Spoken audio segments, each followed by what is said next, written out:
সেই সময়কার ফ্যাসিস্ট পাকিস্তানিদের বিরুদ্ধে যারা বাংলাদেশের স্বাধীনতাকে, বাংলাদেশের সার্বভৌমত্বকে, বাংলাদেশের মানুষকে পদদলিত করতে চেয়েছিল, শেষ পর্যন্ত কিন্তু তাদের শেষ রক্ষা হয়নি। এবং তৎকালীন ভারত সরকার আমাদের পাশে দাঁড়িয়েছিল, সেজন্য আমরা অবশ্যই কৃতজ্ঞ।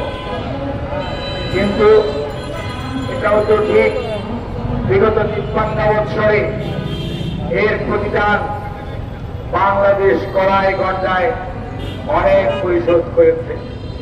কিন্তু প্রতিদান দিলেও বাংলাদেশের ফরাক্কা সমস্যা কিছুই সমাধান হয় নাই। তিস্তার পানি বাংলাদেশ পায় নাই।